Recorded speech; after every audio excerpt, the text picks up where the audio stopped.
सबसे पहले ये बतावा कि अपना चारों पांचों से थी कहाँ के रहने वाली शिवा है।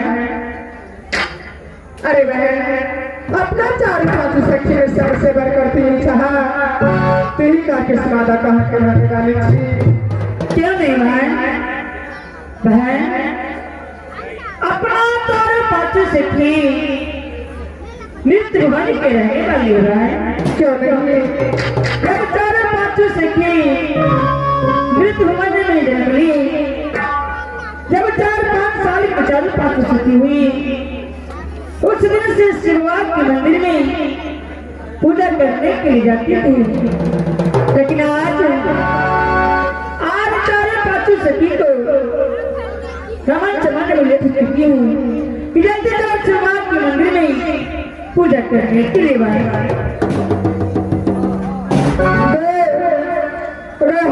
पूजा करेगा क्यों इसलिए नहीं जाओगे अगर पूजा करना है चलती बहन पूजा करने से सुंदर घर और सुंदर वर मिलती है। घर का घर अकोर बोरी पोखर का बोरा गाछ। अरे नहीं भाई पिया जानती हो पिया हाँ मैं तेरे पिया के में जाने वाला सन्नू रखे वाला किया। अरे नहीं भाई स्वामी ना जानती हो स्वामी ना हाँ हाँ गए खोपा में जाना से काट कर देते का दिया गए भटकनी नहीं एक बार करते मनु बुझ जाते अपना घर में कति बच्चे से पिए छी हम बुझती अपना सब पूछने कर दिया गए मैं तो ऐसा बेटी है की करके सब बुझली सब के गेला सारे पागल है हंसे ना मन लगा चल करके अगर चुप गए पगली पातर चूरा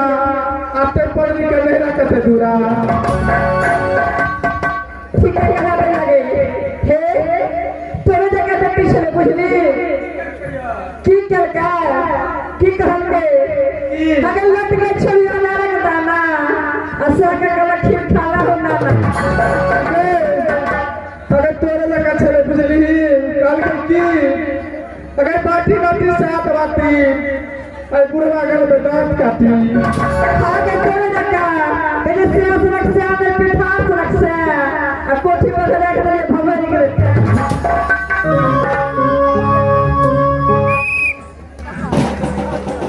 गाय गाय दैया कल के की चला जो के काट कर बाजत दे अटाट में भूल कर दे भूल कर दे अगर हम सुनी हमार प्यार सुनी और मालिक का गठिया पिया बड़ा बड़ी गठिया गठिया है टिकल के सुनी टिकल के या माता घर पर कितने थोड़ा जगह बहन यहाँ से चल रहा है कि करके शिववार को मंदिर में बस पूजा करने के लिए जाएंगे बहन चलिए बहन ठीक है बहन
हेलो हेलो हेलो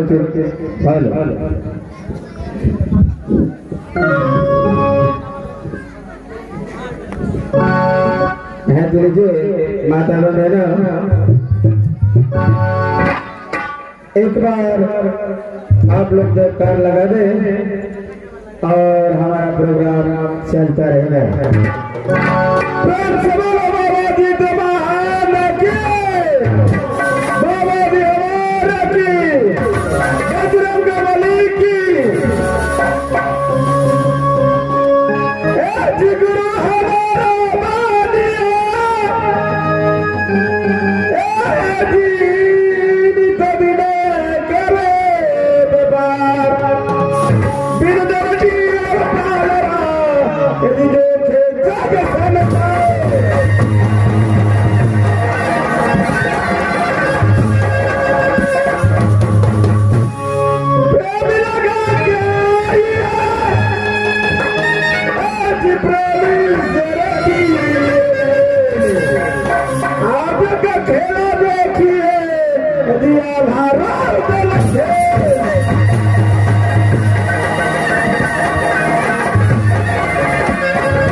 आज हमारे कंपनी रविंदर की तरफ से आज छोटे झूला दिखाया जाएगा। लहरी दल का झूलागर की लड़ाई मलखा विवाह राजा गजराज सिंह का पद। आप लोग कृपया शांति बनाए रखें और खेल पे ध्यान दीजिएगा।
राजा का बेटा शेर है जल में जो बटिया चला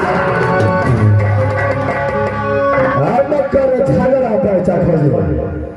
न कर झगड़ा पैसा खोजे रत्ता जो चला दिलों से जैसे दिलों से पृथ्वी वालों के साथ मतलब दोस्ती किया हो उस दिलों से न जाने कितना कीड़ा लूट कर खाया न जाने कितना कीड़ा लूट कर खाया लेकिन आज मेरा दोस्त एक हफ्ते को छुट्टी लेकर के राज अपने दिन गया है लेकिन एक हफ्ता कौन बदलाता है एक हफ्ता कौन बदलाता है दो हफ्ता मेरा दोस्त अभी तक लौट कर भी नहीं आया है ऐसे मेरा दोस्त मेरे पास रहता तो कोई चढ़ाई करता मेरा दोस्त साइड का मिल जाकर के सो गया है राजा पिछले के अंदर बहुत सारा आवाज लगाता हूँ अगर मेरा दोस्त थाने तक पहुंच गया तो थाने लौट कर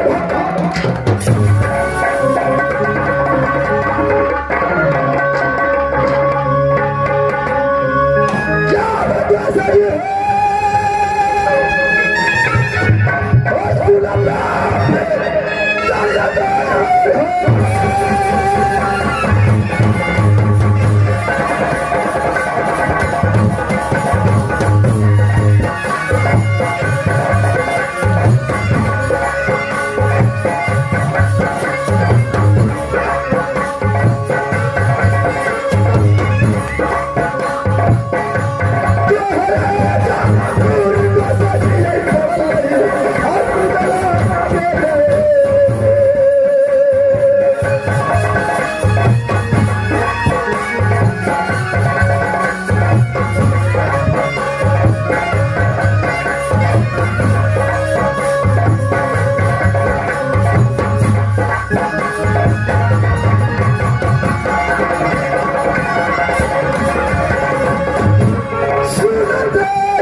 हाँ जी गोदी खेलो ना मासा को ताला को जो गोदी खेलो ना मासा को ताला को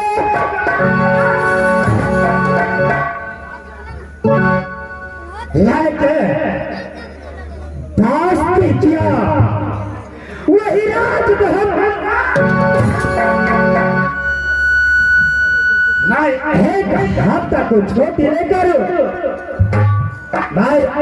आया राज मोहब्बत से राज गुजरी यहाँ की रहस्य राखू क्या चीज को कर है राज मोहब्बत के अंदर मेरा दोस्त का जो जारी जारी करके आवाज लगाया है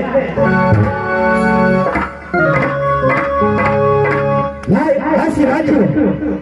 यहाँ से हर अपना दास के पास चलता हो और उसका नाम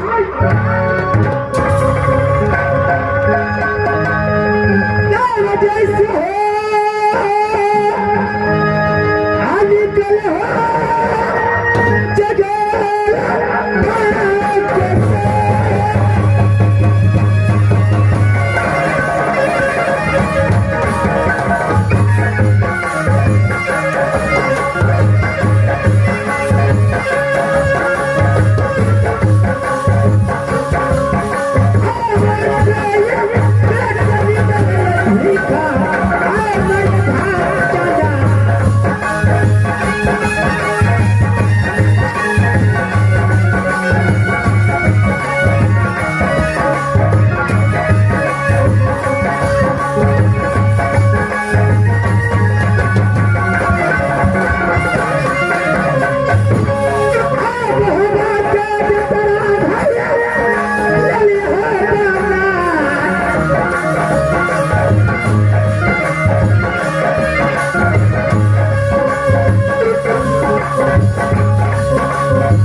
अच्छा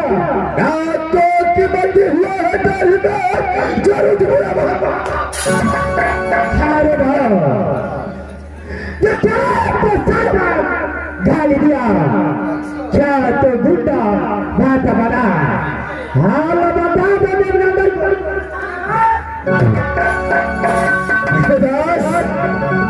अरे मर गया दस बार बता दे अच्छा मारा गया जैसे बात को छतर रन्ना को जैसा कि नक्की मैया बाजी चल रही ये नक्की मैया बाजी चल रही तो दसवीं को अरे ना प्रकार में किराने घर बोले कौन किराने ढोलक बोले रोटी माँ कौन किराने सुंदर कन्या कौन किराने सुंदर कन्या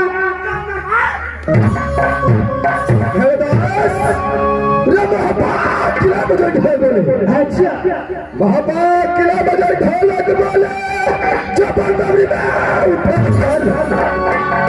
नाना किला में सुंदर कन्या जन्मे अच्छा नाना किला में सुंदर कन्या जन्मे जो पाँच भी होता नाना किला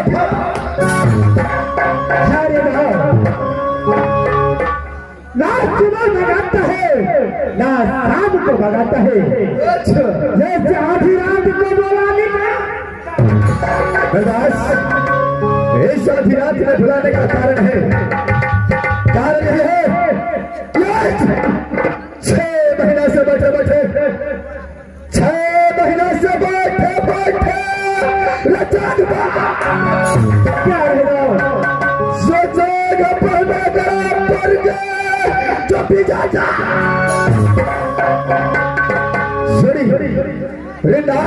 भावे नाच गान में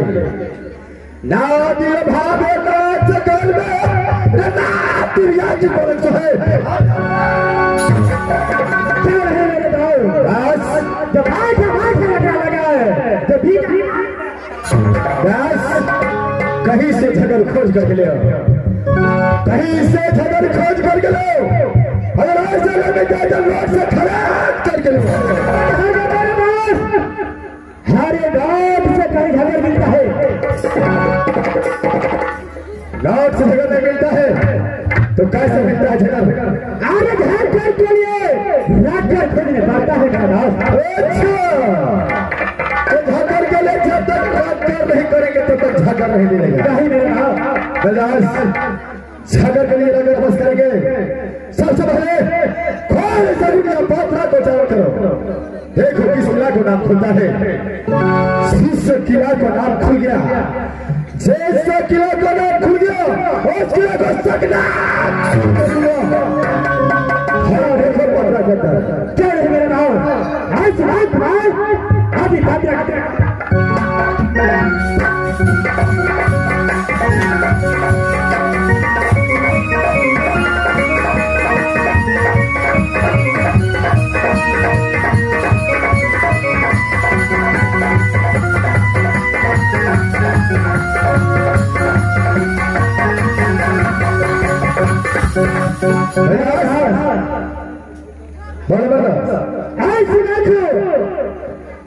रात मीडिया करने बीता है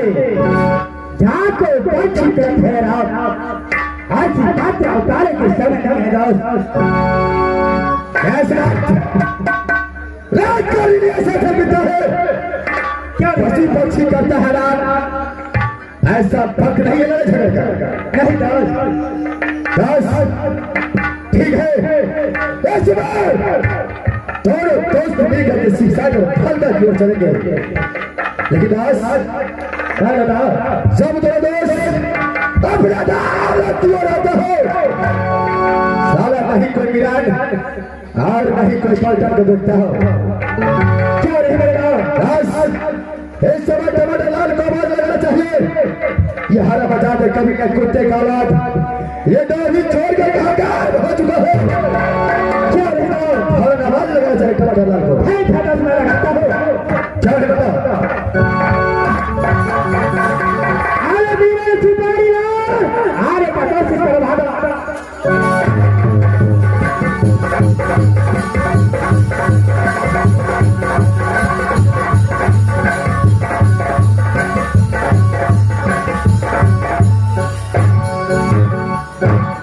भाग्य स्वसनारी के लिए बैठे लगल का छुटनी लोटा मार के फैल के खा लगल के सुता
भागा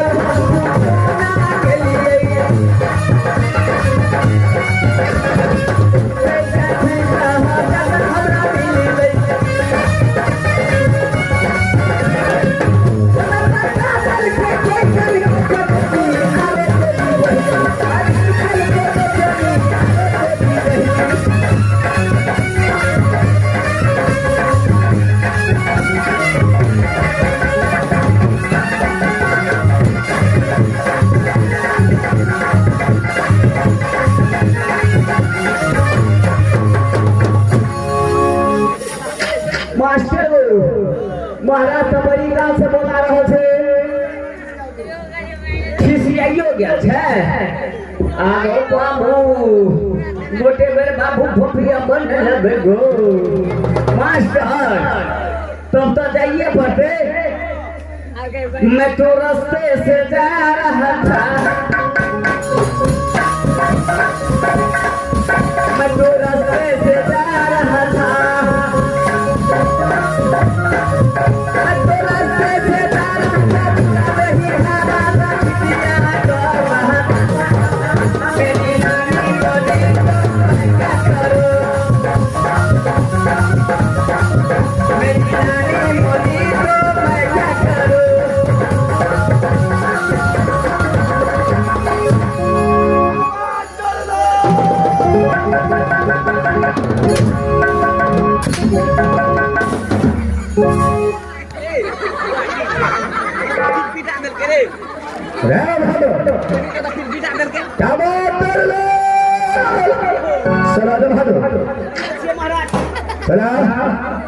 क्या रहे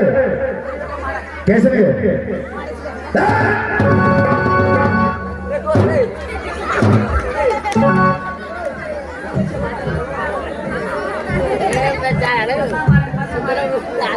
क्या बात है मेरा दोस्त तुझे आवाज लगाया और उस समय कहा क्या था क्या भाई को ससुराल गया था कैसे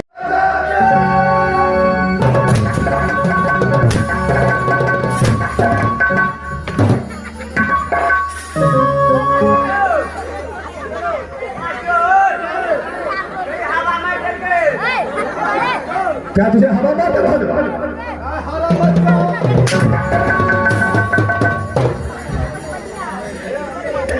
मास्टर को हमारा तो पछिया हवा मार देने छुलू सुटू सुटू सुटू मारे छे बेटा बताए हो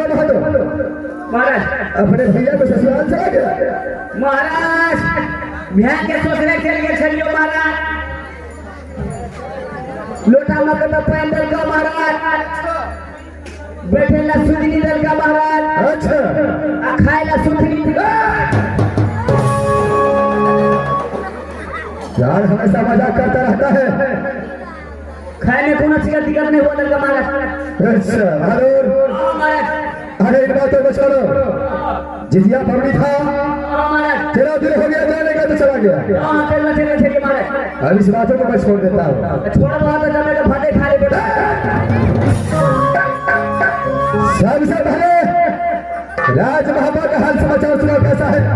राज महापा के हाल समाचार बढ़िया तरह से चलता है महाराज कुछ ये दिक्कत नहीं है महाराज क्या हो रहे भाई ऐसा ही होना चाहिए मेरा भैया और मेरी भाभी सोना कैसी रहती है सोना सोना का खिलौना बंगाली बाबू को दुकान में बेच लिया क्या मेरे भाभी सोना को जान करके बेच दिया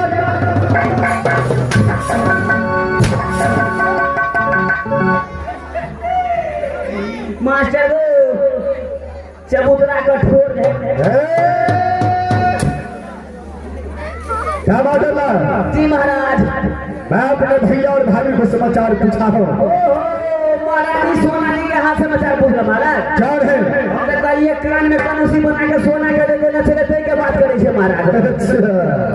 अच्छा कैसे देखे ना लगे छे बकरा के बात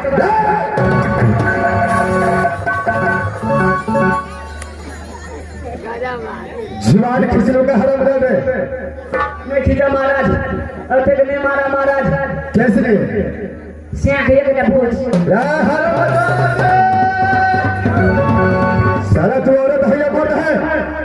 से तो मारा छे महाराज तो किसका पत्नी हो गया तू मास्टर से आगे दुगो छे